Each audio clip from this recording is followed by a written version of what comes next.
25 वर्षीय अर्चना पुजारी जितनी सुंदर और स्वस्थ थी उतनी खुले मन और आधुनिक विचारों वाली थी। वह किसी से भी बेझिझक बातें करती और उसके साथ घुल मिल जाती थी, लेकिन अपनी हद में रहकर उसकी मीठी और सीधी सरल बातें हर किसी के मन को मोह लेती थी। उसके पिता रामा पुजारी की मृत्यु हो गई थी। घर की सारी जिम्मेदारी माँ बसंती पुजारी के कंधों पर थी। घर की आर्थिक स्थिति कुछ खास नहीं थी, इसलिए उसकी शिक्षा दीक्षा ठीक से नहीं हो पाई थी। 30 वर्षीय चेतन ने सजी संवरी अर्चना को अपने एक दोस्त की पार्टी में देखा था और उसका दीवाना हो गया था। जब तक वह उस पार्टी में रही तब तक चेतन की आंखें उसी पर टिकी रही। देर रात पार्टी खत्म होने के बाद चेतन ने जब घर के लिए ऑटो लिया तब अपने दोस्त के कहने पर अर्चना को उसके घर तक छोड़ते हुए गया। उस रात ऑटो के सफर में दोनों ने एक दूसरे को जाना समझा। दोनों ने बेझिझक एक दूसरे से बातें की। घर पहुंचने के बाद अर्चना ने चेतन का शुक्रिया अदा किया और अपना मोबाइल नंबर उसे दे दिया और उसका भी ले लिया। घर पहुंचने के बाद दोनों की एक जैसी स्थिति थी। रात भर दोनों सोच के दायरे में एक दूसरे के व्यक्तित्व को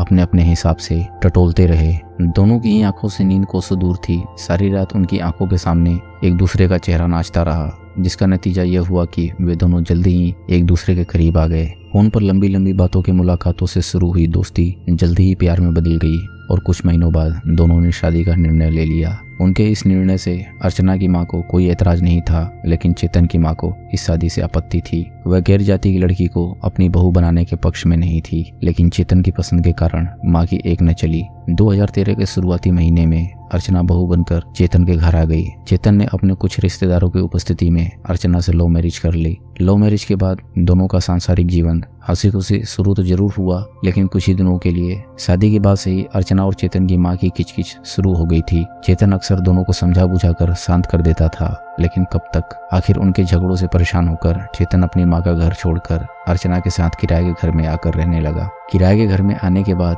अर्चना भी उसी कंपनी में सर्विस करने लगी जिसमें चेतन काम करता था। इस घर में आने के कुछ दिन बाद ही अर्चना का रहन सहन बदल गया था। हाथों में महंगा मोबाइल फोन, महंगे कपड़े उसके शौक बन गए। घूमना फिरना, शॉपिंग करना, ज्यादा समय फोन पर बातें करना उसकी आदत बन गई थी। चेतन जब भी उसे समझाने की कोशिश करता तो वह उससे उलझ जाती थी और उसकी बातों पर ध्यान नहीं देती थी।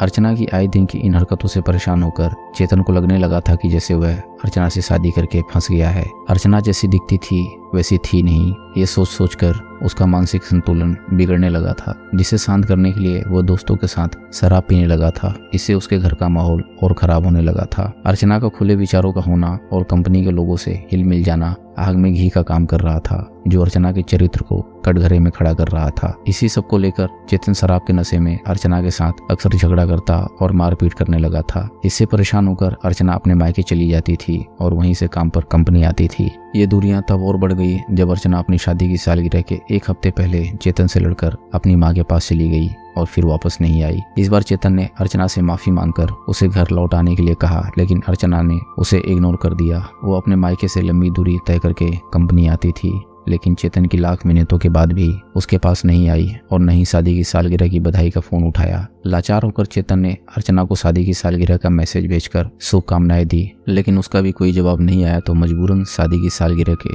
2 दिन बाद वह अर्चना के मायके गया, जहां उसका स्वागत अर्चना की मां बसंती पुजारी ने किया और चेतन को काफी खरी खोटी सुनाई। साथ ही उसे पुलिस थाने तक ले जाने की धमकी भी दी। फिर भी चेतन ने अर्चना से अपनी गलतियों की माफी मांगते हुए उसे अपने घर चलने के लिए कहा, मगर अर्चना पर उसकी माफी का कोई असर नहीं पड़ा। नाराज होकर चेतन अपने घर लौट आया। जब इस बात की जानकारी उसके दोस्तों को हुई तो उन्होंने उसके जले पर नमक छिड़क दिया, जिसने आग में घी का काम किया था। उन्होंने बताया कि अर्चना का किसी कार वाले से अफेयर चल रहा है, जो उसे अपनी कार से कंपनी लाता और लेकर जाता है। इससे चेतन के मन में अर्चना के प्रति उपजे संदेह को और हवा मिल गई। वह जितना अर्चना के बारे में गहराई से सोचता उतना ही परेशान हो जाता। इसका नतीजा यह हुआ कि उसके मन में अर्चना के प्रति घोर नफरत भर गई। उसके प्यार का दर्द छलक गया और उसने एक खतरनाक निर्णय ले लिया। अपने निर्णय के अनुसार घटना वाले दिन चेतन कंपनी में गया और अर्चना को कंपनी के बाहर बुलाकर कुछ जरूरी काम के लिए घर चलने के लिए कहा। कंपनी में तमाशा न बने इसलिए अर्चना बिना बोले उसके साथ घर आ गई।